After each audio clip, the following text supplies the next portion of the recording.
ಕೆಲಸಕ್ಕೆ ಬಾರದ ಅವ್ರ ಕೈನಲ್ಲಿ ಈ ಧರ್ಮೇಂದ್ರ ಪದ ಅಂತ ಒಂದು ರಾಜೀನಾಮೆ ಕೇಳಕ್ ಆಗ್ತಿಲ್ಲ ಅಂದ್ರೆ ಕಳೆದ 12 ವರ್ಷಗಳಲ್ಲಿ ಇವರು ಹೋರಾಟದ ತೀವ್ರತೆ ಅಂತ ನಮ್ಗೆ ಅರ್ಥ ಆಗ್ಬಾರ್ದಾ? ಇದು 12 ವರ್ಷಗಳು ಎಂತೆಂತ ಹೋರಾಟ ಮಾಡಿರ್ಬೋದು ಇವರು ಅಂತ. ಸರ್, ಈಗ ಅವ್ರು ಹೇಳ್ದಂಗೆ ಒಂದೇ ಸೆಂಟೆನ್ಸ್ ಕೇಳಿದ್ರಿ, ನಾನು ಸರಳವಾಗಿ ಕೇಳಿದೆ. ಒಂದು ರೆಸಿಗ್ನೇಷನ್ ಕೇಳೋ ಯೋಗ್ಯತೆ ಇಲ್ಲ ಆದ್ಮೇಲೆ ಅದು ಸ್ಟೂಡೆಂಟ್ ಯೂನಿಯನ್ ಹೆಂಗಾಗುತ್ತೆ? ನಾನು ಹೇಳ್ತಾ ಇರೋದು ಅಂದ್ರೆ ಯೂತ್ಸ್ ಪವರ್. ಇವತ್ತು ಜೆನ್ಸಿ ಪವರ್ ಹೇಗಿದೆ ಅಂದ್ರೆ ಇವತ್ತೇ ಈ ಜೆನ್ಸಿ ಫ್ರಸ್ಟ್ರೇಷನ್ಗೆ ನಾನು ಹೇಳ್ತಾ ಇರೋದು ಎಲ್ಲ ಪೊಲಿಟಿಕಲ್ ಪಾರ್ಟಿಗಳು ಧೂಳಿಪಟಾಗಿದ್ದಾವೆ. ಆ ಒಂದು ನಿಟ್ಟು 2022ರಿಂದಾನೇ ಸ್ಟಾರ್ಟ್ ಆಯ್ತು, ಶ್ರೀಲಂಕಾಯಿಂದಾನೆ. ನಾನು ಹೇಳ್ತಾ ಇರೋದು ಇವತ್ತು ಯೂತ್ಸ್ ಇದನ್ನ ಕೇಳ್ತಾ ಇಲ್ಲ ಅಂದ್ರೆ ಇವತ್ತು ನ್ಯೂಸ್ ಪೇಪರ್ ಓದಿಲ್ಲ ಅವ್ರು ನೆಟ್ಗೆ ಹೇಳ್ಬೇಕು ಅಂದ್ರೆ. ಇವತ್ತು ಟೈಮ್ಸ್ ಆಫ್ ಇಂಡಿಯಾ ಓದಿ ನೀವು ನೆಟ್ಗೆ, ಅದ್ರಲ್ಲಿ ಬಂದೈತೆ 2024 ಏನು ನೀಟು ಹಗರಣ ನಡೀತಲ್ಲ, 1560 ಮಕ್ಕಳು ಏನೋ ಅವರು ಎಕ್ಸ್ಟ್ರಾ ಮಾರ್ಕ್ಸ್ ತಗೊಂಡಿದ್ದು, ಸಪ್ರೇಟ್ ಆಗಿ ಬರ್ದಿದ್ದು, ಬಿಹಾರ ಗುಜರಾತ್ ಅವರೇ ಹೈಯೆಸ್ಟ್ ಇನ್ವಾಲ್ವ್ಮೆಂಟ್ ಆಗಿದ್ದು. ಅದ್ರ ಮೇಲೆ ಯಾವ್ದು ನಮ್ಮ ಹತ್ರ ಎವಿಡೆನ್ಸ್ ಇಲ್ಲ ಅಂತ ಇವತ್ತು CBI ಕೊಟ್ಟೈತೆ. ಅಂದ್ರೆ ಆ CBI ನ ರಿಪೋರ್ಟ್ ನಂಬ್ಕೊಂಡು ನೀವು ಇವತ್ತು ಸಿಬಿಐ ಕೊಡಿ ಅಂತ ಕೇಳ್ತಾ ಇದ್ದೀರಲ್ಲ. 2024 ಆದ ಹಗರಣಕ್ಕೆ ನಿಮ್ಗೆ ಆನ್ಸರ್ ಇಲ್ಲ ಪ್ರಧಾನ ಮಂತ್ರಿ. ಇವತ್ತೇ ಬಂದಿರೋ report, there is no proof. Sir 150 exam ಬೇಡ, 100 ಎಕ್ಸಾಮ್ ಕನ್ವಿಕ್ಷನ್ಸ್ ಇಲ್ವಲ್ಲ ಅಂತ ನಾನು ಕೇಳಿದ್ದೇನೆ. ಅಲ್ಲ ನೀಟ್ ತಗೊಳ್ಳಿ, ನಾವು ಬೇರೆದ್ದು ವಿಚಾರಗಳು ಬೇಡ. ಇವತ್ತು 2024ರಲ್ಲಿ ನಡೆದಿದ್ದಕ್ಕೆ ನಮ್ಮ ಹತ್ರ ಪ್ರೂಫ್ ಇಲ್ಲ ಅಂತ ಹೇಳ್ತಾ ಇತ್ತೆ ಏನು CBI.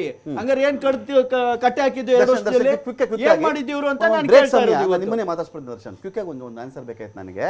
ಈ ಒಂದು ಹೋರಾಟವನ್ನ ಕಾಂಗ್ರೆಸ್ ಹೈಜಾಕ್ ಮಾಡ್ತಾ ಇದೆಯಾ? ಇದನ್ನ ನಿಮ್ಗೆ ನಿಮ್ಮ ಪೊಲಿಟಿಕಲ್ ಇಂಟ್ರೆಸ್ಟ್ ಇದರಲ್ಲಿ ಇದೆಯಾ ದರ್ಶನ್? ಸರ್, ಯಾವಾಗ ನೀಟ್ ಪೇಪರ್ ಲೀಕ್ ಆಯಿತು ಆ ದಿನದಿಂದನೇ ಕಾಂಗ್ರೆಸ್ ವಿದ್ಯಾರ್ಥಿಗಳ ಧ್ವನಿಯಾಗಿ ಪ್ರತಿಯೊಂದು ಏನು ವಿಧಾನಸಭಾ ಕ್ಷೇತ್ರಗಳಲ್ಲಿ ದೆಹಲಿಯಿಂದ ಹಿಡಿದು ಕಾಶ್ಮೀರದ ತನಕ ಕನ್ಯಾಕುಮಾರಿ ತನಕನೂ ನಮ್ಮ ಹೋರಾಟವನ್ನು ನಾವು ಮಾಡಿದ್ದೀವಿ.